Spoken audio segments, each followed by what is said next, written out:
Welcome back to Car Stuff P&W. This is Jesse. We got another update on the... just kidding. It's a new video on the Pilot. One of the struts here is all leaky and nasty. It's been this way for probably over a year, at least a year. It makes this weird dun dun dun dun dun dun sound.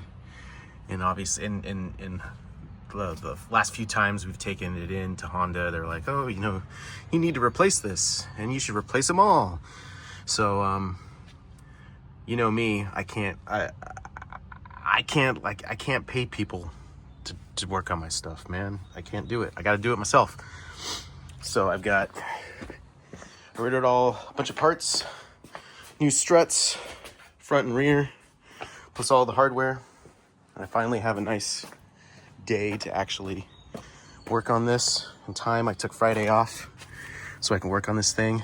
So yeah, we're gonna be replacing some struts. So the first thing you gotta do is you gotta disconnect this ABS wire here, and then the sensor's down there. We'll pop that out. It's a 10 mil. And then we gotta remove this brake line from there, and then we've got this end link for the sway bar. This needs to be removed. And then we've got a big bolt right there that we remove, and then this thing has to come out of the knuckle, the strut itself. And I think what I'm going to do is a combination of pushing this down and pushing this up. I helped my friend Dave replace the springs on his Jetta. It was a 2022 Jetta, and in order to do that, you have to pull the strut out. And one of the tricks that they have you do is you take a long 2x4, not long, that long, drill a hole, and then you have a bolt go through here, have the 2x4 come all the way down, and then you use your jack to push up on that so that you can press the spring in the strut and then knock the bottom off of the knuckle. So that's my plan on how to tackle this thing. So let's go ahead and get started. All right, so we got the ABS sensor removed, we got the brake hose removed, we got the end link removed. I have the 2x4. You have to drill a hole in the 2x4, and then I also removed this bolt here. And so what I did was, this bolt and this are the same size and pitch, thread pitch and everything. So I took the bolt from here, put it there, and then I used the nut from here on there to secure it. And so with this attached, and you push up there, this will go up and this will stay here. And so this is a big shout out to my friend Dave for asking me to help him with his stuff, because then I learned this technique and it's gonna work. Sorry for the loudness, sorry if you're wearing headphones, but this is totally gonna work. Okay, that worked. I did have to once I got it most of the way out, it was like this was sitting on top of this. I had to use another piece of wood and this to like push up on this to get it to go up and over the end of the knuckle there, but I did get it. This was contorting a bit, which maybe it's not the best thing, but I think it's all right. So yeah, I got this disconnected from the bottom. Now I just gotta get there's 3 nuts up under here. I'm gonna have to pop this cowl piece off in order to get to them. Okay, strut is out. I've used my spring compressors to get it loose enough so that this spins. And now we need to remove the nut that's in there. You need a T45, a Torx 45 to go in here.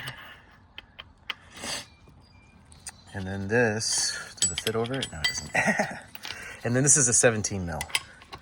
And this is a offset box wrench set, Pittsburgh, from ye old Harbor Freight. So yeah, you just put that in there, get a socket with this guy. Oh, wrong size. And then we can just, you can spin either one. I'll probably spin this, probably easier. Hold this down with my foot. And then, and this comes off, and then we have the strut out. Of course, and not 20 seconds later, I totally messed that up. I totally broke it. So don't pull up on this. Don't do that. That's a bad idea. Yeah. So since I need to reuse this, I'm thinking maybe I don't know how I can, but I think I need to cut the shaft so that, I don't know what to do. I need to figure it out. And so this is what happens when you work on a car, is sometimes you break things. It's been a while since I made a mistake like that. Oh well, here we go. Rock and roll McDonald's.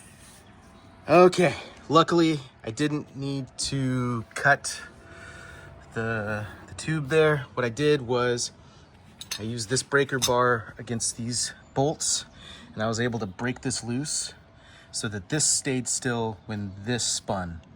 Then I used this, the handy dandy clampers there. I can't remember the name of those things. I clamped down on that, and it's holding against that. And this baby, if I can get it to not move. Dang it, yeah. Let me see. Rearrange some things here. I think you can see. All right. So now I am able to turn the nut, and shaft stays in one place. Oh, I think I should be able to remove this thing. It is coming off. I don't think the fact that this is broken, I don't think that's gonna mess me up. So yeah, let's get that thing off. Okay, combination of having this clamped on and using this impact wrench, I got the thing off. It's finally off. Oh, finally. Oh gosh, what a pain. So when you're taking the nut off, don't use this. Don't use this to spin it off. Use this to hold it in place, and then spin the nut. Okay, I think I got it. Oh, of course. This stupid thing is still on there. Oh, that thing was really on there. Oh, okay. Yes. Success. Look how leaky that is. Ugh, nasty. All right. Whew, success. Okay, I got the new strut on. I got the nut cinched down. I'm gonna release the spring compressors. You wanna make sure, it's like I took this off, this rubber insulator thing off. You wanna make sure there are like ridges and stuff. You want to make sure those on the bottom flat side up, and then you want to make sure the end of the spring hits that piece of metal there. And then this is supposed to be 48 foot-pounds. I did use my torque wrench and then tightened with that. I think it's tight enough. I think it's nice and snug. Should be good. And so yeah, now I'm gonna release the spring compressors. Okay, so I have the strut bolted up there, and then I've got the 2x4 connected there. And then because I was having an issue with the strut kicking out that way as this went up, so I've got the C-clamp set up there with the wood to keep it from going this way, keeps it this way. And so now I got it above the knuckle, and so I think I can start to let this down and then start getting this thing over to go under that. So here we go. Okay, it took forever, but I finally got it in. I actually had to use a ratchet strap, and I hooked it here. It came around the spring and then came and then hooked right here, right there. And then I just ratcheted it up, and then I was able to push it over and then get this underneath it. And it wasn't too bad. It actually took me hours to get to that point. But I got this back on. Got the new bolt in there. This is on. The ABS sensor is in. I did remove the lower ball joint castle nut, thinking I'd have to take that off, and of course I couldn't get it off.